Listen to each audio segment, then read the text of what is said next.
Speaking of COVID, persistent COVID mismanager, Republican Texas Governor Greg Abbott has tested positive for the coronavirus.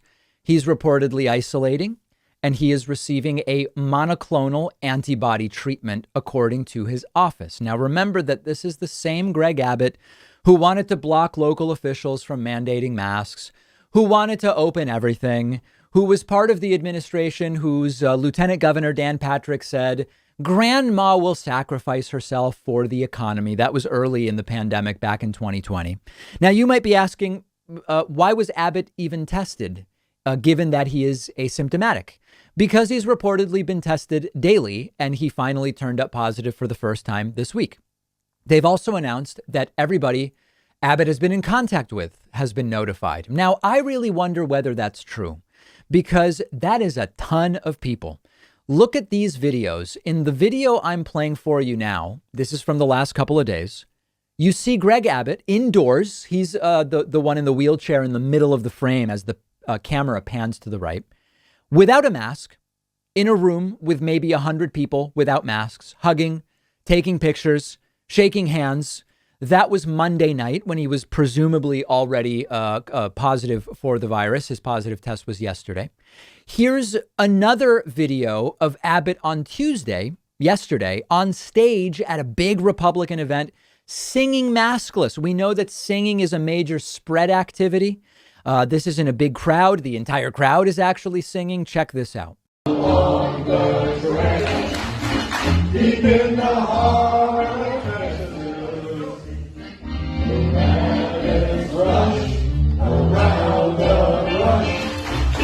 Deep in the heart of Texas, the cowboys ride into the night. Deep in the heart of Texas. Okay, so that's probably enough. Sorry for subjecting you to that there. So there is Greg Abbott, presumably COVID positive, singing. And then here is Abbott in a very cozy close-up meeting with a supporter of some kind, a fan of his, we might say, maskless indoor greeting at one of these events. So how many people did the Republican governor give the virus to before he tested positive himself? Now, he will probably be fine. He has the best medical care money can buy. Your money, by the way, I mean tax money.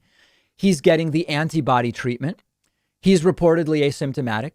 And think about that for a second. Vaccinated and no symptoms.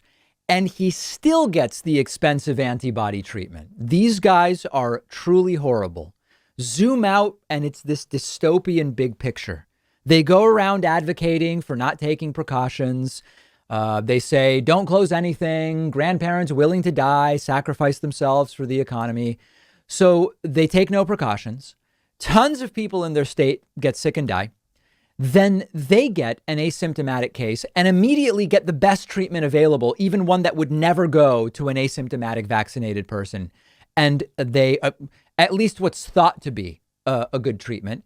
And then they pretend that that's proof that we don't really need to worry about it. Look, listen, I got the vaccine. I didn't wear a mask. I did my thing. I got the expensive monoclonal antibodies and I came out fine. So we really don't need to worry about it, even though that's a treatment almost none of us would get if we were to become sick.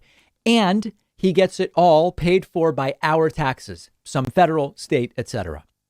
Understand that this is not a minor point. He's fully vaccinated. He's asymptomatic. He feels fine, but he gets the monoclonal antibody treatment anyway. Now, the other possibility, and a few people wrote to me saying, you know, David, maybe it's not that he's asymptomatic and getting the antibody treatment. Maybe it's that they're lying that he's asymptomatic. He's actually really sick, but they're going to give him that treatment anyway. I just don't think so. I mean, unless the video of him around a ton of people is from yesterday. So unless he got like really sick late yesterday and they already are putting him on the antibody, I just don't think so. I think that he's just getting the treatment because he's the governor of Texas. And by the way, you know, just as a little, because you hear from all these anti-vaxxers, the vaccine's not yet fully approved by the FDA, sir.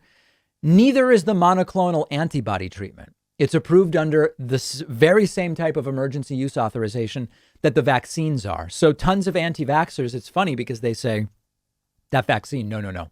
That's not fully approved by the FDA. Plus, we have a great treatment. If I did get it and I did get really sick, we've got the monoclonal antibodies. That's the same type of emergency use authorization. Neither is fully approved by the FDA. So absurd at the macro level, ridiculous at the micro level, feeds misinformation. And some of these governors seem determined to just keep going until such time that everybody in their state has COVID. And the first guy that comes to mind when I think of that is Republican Florida Governor Ron DeSantis. Let's talk about him a little bit next. One of our sponsors is privacy.com. They're giving you $5 when you sign up for their completely free service at privacy.com/Pacman. I've been using Privacy for a little over a year now. You've heard me talk about it before.